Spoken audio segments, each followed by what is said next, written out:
Hey everyone, and welcome to Almost Cancelled. I'm Peter, that is Connor, and we are going to talk about Raising Dion, Season 1, Episode 3. It's called Issue 103, Watchman. So, full spoilers for the episode, as always. I had to really emphasise that those were two separate words, because it's really easy to say Watchman. Yep. Watchman, two separate words. And obviously it's a reference to Watchmen, but also in this particular episode it's about his dad's watch that he ends up wearing, because Pat's whole plan to try and help him control his powers, which are still very much out of control, and not just because they go extreme at the end and he can't turn them off. A lot of what happens seems to happen before he even considers using his powers, like, you know, when he's making his cereal and he just turns around and the cereal's already pouring itself, kind of thing, to the point where when Nicole says he deals with it by saying that they're doing it on, like, someone else is moving them, he doesn't process it as he himself moving them. The cereal one almost played like that. Like, there's a ghost literally is pouring his cereal. Yeah. But again, she's very aware, and you have her prying and, hey, can you do this? Can you use your powers like this to do these things? Just prodding at him, like trying to get at those things. Yeah. So Pat's all excited. He sees the superheroics of it. I'm sure you were delighted by the Star Wars toys sequence. Sure. Where they actually put in sound effects for the ships flying around. I mean, they couldn't quite use the actual blaster sounds from Star Wars, but I mean... Which are very distinctive sounds as well. They got as close as they were probably going to get without being sued. Yeah. And, he's all excited because they're flying around, and he's like, you're like a superhero. And Nicole's like, can we slow down and stop calling him a superhero? Maybe get used to the idea of him having powers first. But she accepts that Pat should kind of be in on it and be the mentor. Because every superhero needs a team. Yes, super team. There's a guy in a chair at a computer. Yeah, calling the plays. This is filthy slander and lies propagated by the CW.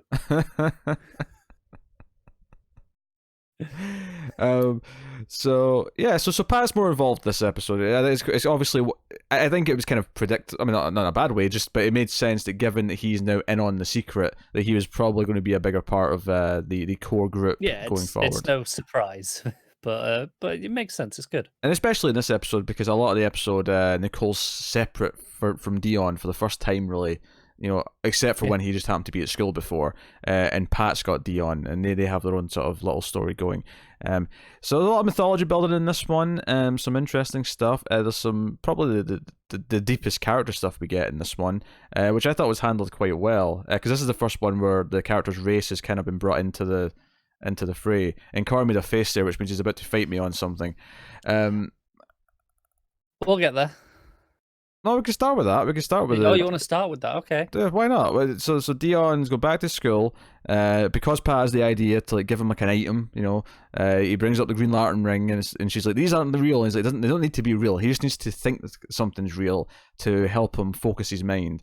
And she's looking through his, Mark's old stuff, and she finds this watch, and it's like, okay, it's the perfect thing. I did notice she pulled out a folder that said, Bayona on it, Bayona Project, I think it said on it, or something. Yeah. I think, if it wasn't clear before, but he clearly worked with the same company Pat works at. They worked together. Which, did we know that was Pat's company at that point, or did that come up later? Because I feel like that moment where Pat, he's on the phone, and the camera swivels, and you see the name of the company out the window. No, I think we did, because he says it at one point in the episode, and I think because we didn't even mention it, but he was kind of like harassing that. I don't know if it's exactly the boss, but like the higher up lady. Last episode, he was wanting to know about Mark's like project, Mark's last bit of research before he died. I remember all that. I just don't recall hearing the name last episode. I could be wrong. I think it may have just been there in the background, or it was there to catch if you're looking for it, but it didn't really mean anything to us yet, because we didn't. If we'd seen it last episode, would we have cared? Like, oh, that's the company Pat works at. Like, who gives a shit? Yeah. Whereas this episode has a bit more relevance. So he goes to school with this watch, and I was thinking about you hating this episode because there was a bit more time spent with the kids, just in their natural habitat. Yes, that was particularly unappealing to me. The bully kid, don't get me wrong, he's not particularly good with his acting. I'll give you that one. All right. Esmeralda's still a gem though. I'll fight you on that. Joe was funny actually, because she still typically sounds like a 70-year-old, except there's one line in this where she says something that's the total opposite, where she sounds like it was like really like teenage slang sort of thing, wasn't it? Yeah. She says it wasn't that was dope, but it was something like that. She said a phrase like that, and I was like, well, okay, yeah. that was like the complete opposite of everything else she said so far. Which was talking about the bully getting hurt, because obviously the big thing that Nicole's scared about is that Dion is going to accidentally hurt someone or himself when he's at school, or show people, because the first time that she's even kind of like even considered the idea that scientists will come and take him away is like Pat kind of cracks a joke. Hey, well, you want to keep it on the down low, but you don't want the helicopters coming. And she's like, that's not funny, because she's not said anything about this yet, but it's clearly been in her mind. She's clearly thought of this, that people are going to want to prod on with needles and shit and do whatever. Money on it being Pat's company. Yeah, I think the ominous twos with the vans outside, like taking things. I'm like, okay, clearly these assholes are going to be villainous. Like, no doubt about it. So they're in the class. We get introduced to the science teacher that they've got. He seems quite a friendly teacher. He's doing a good job of making it sound interesting for the kids. He talks about robots going to Mars, all the rest of it. And Dion's talking about his dad, and like he talks about his watch and stuff, and the bully's kind of paying attention. So the bully kind of forces him to give the watch under the guise that it's a magic trick that he's going to do, but then just refuses to give the watch back. Dion gets angry and kind of with his mind, and we know it's not really his fault. We know he's not in control yet. He kind of like slams him into a wall, and everyone's like, "Well, what happened?" And the principal comes right in and it's like, "Oh, did you hit this boy?" Blah blah blah. And Nicole's still around because she's like signing up to volunteer for school projects or PTA or something. I think she just wants to volunteer in the school so she can stay around Dion while she hasn't got a job. Oh yeah, it makes sense. It makes sense what she's doing. But that's why she's still there. She's still in the building at this point. Yeah. And she ends up overhearing some of this, and she kind of comes around, and the teacher, and it's funny because it was making me think of Black Lightning, because there were scenes in Black Lightning that felt like, obviously the kids were much older, but it was very similar kind of vibe, where the white principal was just assuming that Dion was at fault and that he had hurt the other kid. We've had multiple references over the past couple of years how this is a very white school. The first episode. Nicole's friends kind of commented. She said, "Oh, your son's the one black kid in school," and he's like, "It wasn't the only one." Okay, he's the second black kid in school. There was a joke like that. In the first episode, and other than that, though, the race hasn't really played much of a factor in the first couple of episodes, outside of a couple of little nuggets like that in the first one, where it kind of mentioned, just you set up the surroundings, right? Kind of like where he is now. Whereas here you could feel the awkwardness in the scene. It was clear what was going on, and Nicole kind of noticed that the kids didn't really know what was going on. And the science teacher, who happens to be black, kind of like intervenes and tries to help out. And the principal kind of gives him a snarky comment as he's going back to his office. I didn't even realize it was the principal until he was seeing his door, because he shuts his door and it says principal, whatever his name is. And when I say I thought this was handled well, I mean, this scene's fine on its own. What I liked about it, though, was Nicole's kind of like turmoil afterwards, with like having to tell him, like having to explain what was really going on during that scene, because Dion doesn't understand. Dion's 7 years old. He's approaching 8, and she calls her sister, and her sister's like, "You have to tell him. You have to kind of explain this stuff to him so he knows what he's up against." And she's like, he's just lost his dad. He's going through this tough time right now. He's had to move house, and I have to explain to him that the world's against him, and like how hard his life's going to be. Like, is this really the time for it? And her sister's like, yeah, it kind of is, but it's really hard for her. And I liked that side of it, and the eventual conversation they have. I actually found it oddly kind of relatable, because. And I say oddly because obviously I'm a white dude here, like, clearly. But the reason why I say that is because when she's explaining this to him, and she's explaining why some people are just out, will just be against you and be scared of you because of the color of your skin, Dion's response is, "But I thought Dr. King fixed that." And that comment was very like sort of true to life to me, because I remember kind of thinking that when I was like around this age. Like, when I'd first heard about racism, I remember thinking, that's something that was solved at some point. Like, because that's, based on the TV you watch as a kid, that's basically the sentiment that they gave you, is that racism was solved a couple of decades ago and things are better now. And it's not until you get a little bit older you start to hear more things, you see more things, whatever. But I found that very true to life, like his response to that. and very innocent and kind of naive, and so I thought this was handled very well. I liked it up to a point. Nicole worrying about what to do, all the stuff in the school, I actually liked. It was when it got to the actual conversation and we just sat down and did this for 5 minutes. It started to feel like a bit of an after school special sort of thing. This is the first time where I felt, we spoke over the first couple episodes about how much of this is aimed for adults and how much of it is aimed for kids. This was the first bit where I really felt like it was just being aimed at the kids and like, hey, this is, the lesson and stuff. It's a bit clunky, I guess. I can see what you're saying. I think for me, because I think what they're doing with this is they're trying to again, I always talk about how films, TV take a thing, an idea, and make it either literal or turn it up to 11, right? And I think this is trying to take this idea of him having to be careful, not give the white principal an excuse to pick on him. You have to be better. You have to try harder than other people. It's not fair that you have to do that, but you're going to have to. But it takes that and adds in the powers, and it's no, you have to try harder to keep your calm because you can seriously hurt someone if you lose control. Right? It's a Superman thing, right? It's just Pac Kent saying, "Hey, don't get angry. Your heat vision will burn someone in half. You'll cut through them like a laser beam." It's kind of that, and it's taking that and mixing it in. So it's taking the real world thing of having to stay calm and not give someone a reason to villainize you to an extreme, to a supernatural science fiction extreme. So I like that it's doing that. I think that makes a lot of sense. But if your complaint is that the scenes just went on a bit too long, I felt a bit too exposition, or not exposition, that's not the right word, but yeah, but it's not the content itself. The message is obviously not a problem. It's just the delivery and the pacing of it all.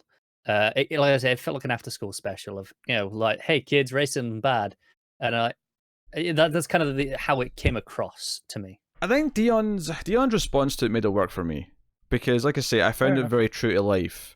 And honestly, I think this is an extension of you just not liking the kids.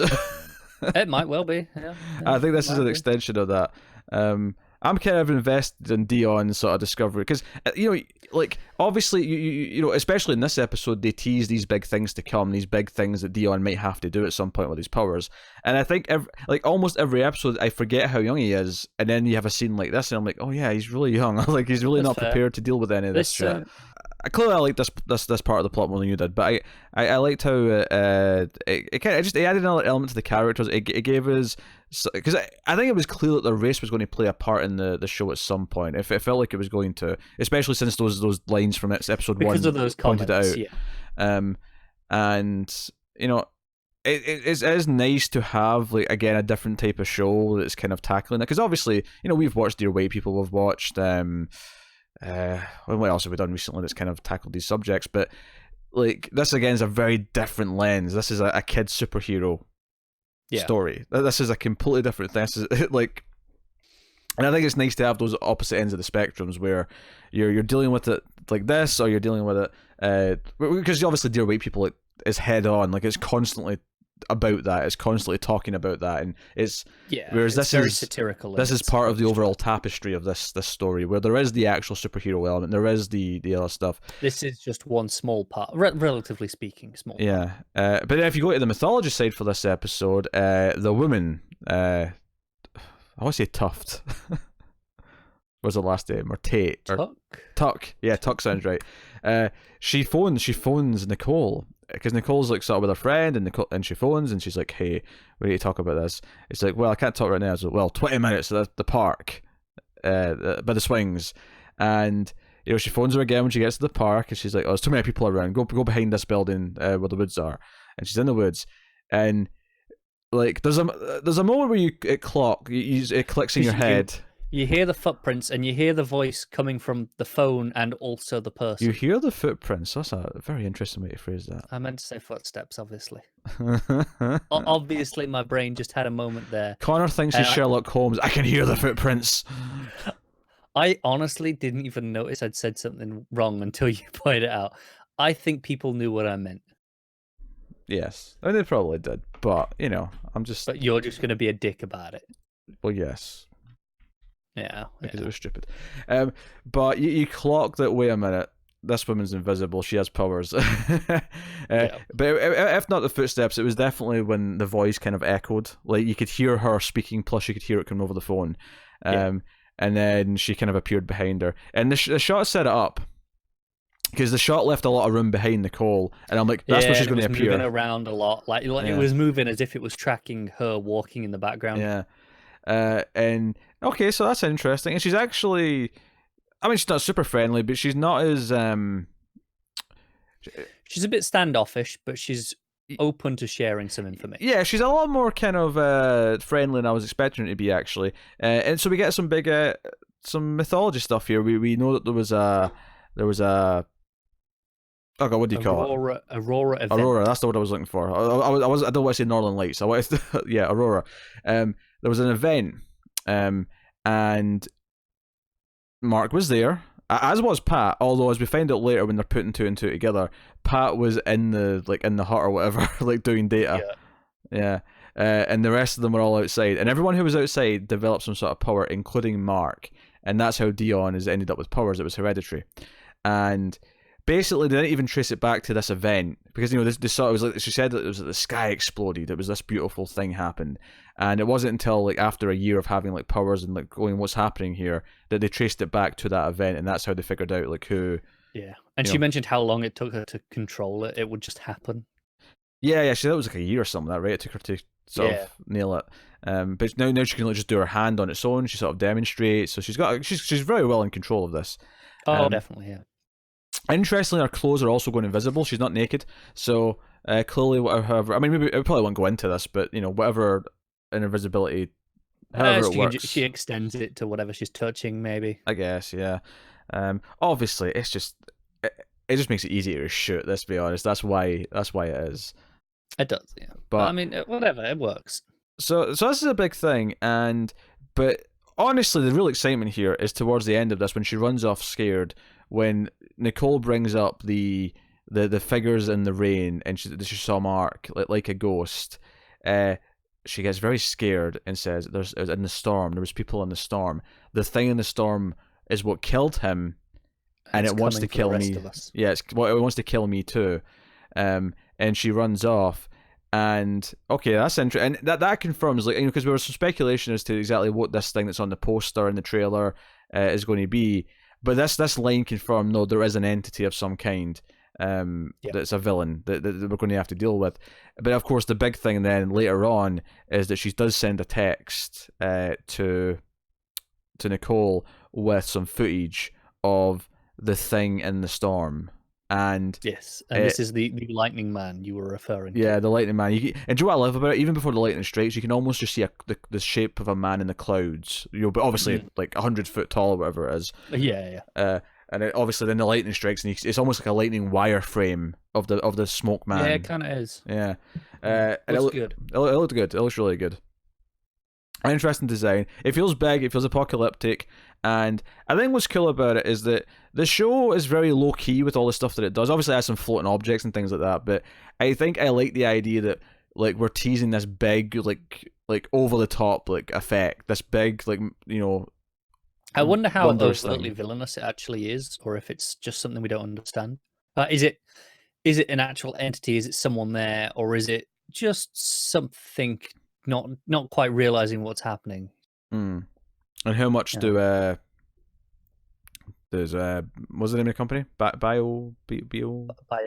There you go. How much do they know about it? Are they studying it? Is all this secret stuff behind closed doors? Is that why they sent them to study this event? They knew that there was something going to happen there. Yeah, or is it just that once it did happen, they've had their eyes on it and their fingers in the pie and so on? Yeah. I'm sure that's stuff that we'll dig into, but big some mythology stuff here, and I'm loving the look of this big lightning in the storm. And I like that it may turn out to be a villain, like a person or like an entity, but at least right now, I like that it does feel like a literal force of nature. you know, it feels big. It feels like I say apocalyptic. Which is why I'm saying, is it going to be as villainous as it seems? Because it does feel like a force of nature, and is a force of nature villainous inherently, or is it just doing what it does? Well, it depends on the way you think of a force of nature, I suppose, because I would describe Michael Myers as a force of nature. Would you? Sure, And you would describe him as villainous, right? sure, but I mean, like an actual natural disaster, like a like a tsunami is a force of nature, but you wouldn't Sure. call a tsunami villainous. Yeah, but a tsunami doesn't hunt individual like people. Well, no, it doesn't. That at But least that at the very least says there's a hit list and intent. The question is then well, is why these people? Presumably because they all got powers, but why exactly? yeah. I mean, it could. I mean, going off the deep end here and just wild, pointless speculation. It could be as simple as okay, these people aren't supposed to have powers, and it's like a balance. It's trying to reset things, Yeah, essentially. You know. yeah, it could be that. But the question becomes then is where does this force come from? Is it an alien? Is it just Mm. like to use comic book stuff like is this like an entity like the Speed Force like where it's Yeah. like coming after them because hey no that's a part of like the fabric of like the space time continuum you're not supposed to have access to like give all this Yeah, back. yeah, exactly. And Uh, if that was the case, I wouldn't describe it as villainous. I would say it's just doing it. It exists. Um, no, well, again, I think this is the minutia of the it is term. Maybe yeah, okay, maybe villainous isn't the word, but it's still antagonistic. It's still antagonistic, sure, yeah, the enemy force that is unstoppable that doesn't it care is. about But life or to death. go back, a tsunami is antagonistic. It is not villainous. I would not describe it as tsunami as antagonistic. I think you could, in the sense of okay, if we're putting it in in like a disaster I said, movie, but whatever this is has some form of thought, and I think you have to have. we assume, yeah, I think you have to have some form of thought to be antagonistic. okay, fair enough. I don't think. I don't think like a plant pot that you keep tripping over can be described as antagonistic as much as you might I do. as much as you might Sons of want to get mad bitches. at it. But yeah, no, I'm digging the teases of this. I mean, for the Yeah, the rest of the mythology episode, is definitely my favorite side of it so far. oh sure, and then the other stuff, with Pat picking up Dion from school and going to play basketball and like him slyly using his power to like hit every single basket. He's like, hey, just don't show them that you're doing the power. That's your first test. You got to be able to Yeah, use them without people knowing. yeah, you're still throwing the ball with your hands. You're just kind of directing it a Guiding little it a bit. little bit. Yeah, Yeah. when it gets in the air, pretty simple. To the point where all these like sort of older teenagers who they're playing with, it's like the son of the neighbor, are like, this is insane. Why are you so good at this? This is I appreciate that the older kids aren't just terrible the whole time. yeah. When he's off to play basketball with his mates, and they're all older, and Pat's like, "Hey, why don't we go play with them?" And there's no point where they're like, "Yeah, sure, come along. Why not?" Yeah, because as much as there are dickheads at that age, it is kind of unrealistic how every movie and TV show always depicts the older kids as like, you Just know, being terrible just for the being sake of it. terrible Whereas to this is like, everyone. yeah, sure, come along and play. Why not? Yeah, yeah. But yeah, that was basically it. So that was like a fun little montage of all that stuff happening. But yeah, so there was a lot more stuff in the school, and we got some more character stuff. We got a big bit of mythology. So it was a pretty packed episode. It was the longest one yet as well. It was almost 50 minutes. But Yeah. still, I didn't feel the length, and I think the pacing throughout the show so far has been pretty solid. I will say I did feel the length in the sense of I felt that the length of like the scenes with Nicole talking to Dion Sure. were going on too low. So I think it was those are the bits where I can feel like trim that down and probably only save 3 or 4 minutes at the end of it. To be honest with you, Yeah. but I could I definitely felt it just a little bit compared to the other episodes, but not enough to really be a big deal. Yeah. No. But I think the pacing's been really good so far. I think Overall, yeah, that stigma we had for a couple of years earlier on, where we assume most Netflix shows would have dragged out pacing issues because of the format and because they didn't have to adhere to any like ads or like time slots. But I feel like over the last say 2 years, they've really like. I mean, there's still some shows that do it, but it's not like a consistent thing like it used to be. yeah. Like it's definitely less of. I mean, we had an example very recently with The Politician. The first episode of that Hmm. definitely felt like, hey, I've got free reign. I'm not on a network anymore. I'm going to go wild, and it was just too long. Um, but most shows don't have that problem anymore. I think people have kind of settled into just a more natural rhythm. Yeah. And I think this one's one of them. I feel like we've had a bunch recently that have, like there's been several where I've been really impressed with how good the pacing has been, and not just because it used to be worse on Netflix, because like Stranger Things season 3, for example. Not that season 1 and 2 didn't have good pacing, because for the most part they did. Season 2 maybe started a little bit slow, but not that badly. A couple of slower Did have a bit episodes. of a derailing episode near the end. I don't think that's a pacing issue. I think that's just a conceptual issue.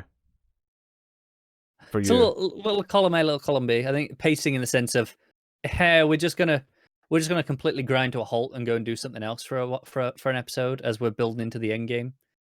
So in that sense, it's a pacing issue. Yeah. But yeah, so a solid third episode. I'm into the show, and I kind of felt like this episode in a lot of ways. But we've said this before about other platforms doing this, but I kind of felt like this episode did kind of complete what is essentially felt like a 3-part pilot, where I felt like it kind of rounded off, but because this is the one that kind of brought in Pat. It kind of set up the villains, it set up the storm monster. It felt like it kind of, at this point, we've introduced all the elements we're going to play with. I get what you're saying. I don't feel like it's as concrete as some of the other examples I can think of. I mean, okay, that 3-part pilot. Maybe a better way of phrasing it then is this feels like the end of Act 1. It's obviously Yes. it kind of is because it's a 9-episode series and this is the end of episode 3, but it does very much have that end of Act 1. These 3 episodes feel like they do kind of like have a beginning, middle, and end, and I feel like we're going to like a phase 2 with the next one. Okay, that I'll definitely give you. Whereas compared to it's often Hulu shows that we talk about this because they tend to release 3 episodes at once for the first week.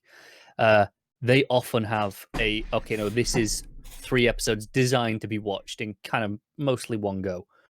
I don't think this is quite that level, but I agree, definitely the end of an act. Yeah.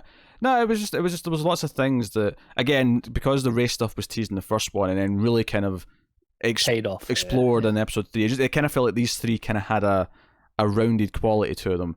I agree with that, yeah. So yeah, that's episode 3 of Raising Dion, which we are going to keep doing. We are going to do episode 4. However, this is going to do something that we're going to start doing with the odd TV show that doesn't do that well on YouTube. There's not many people watching the reviews on YouTube, but is doing very well in the audio feed.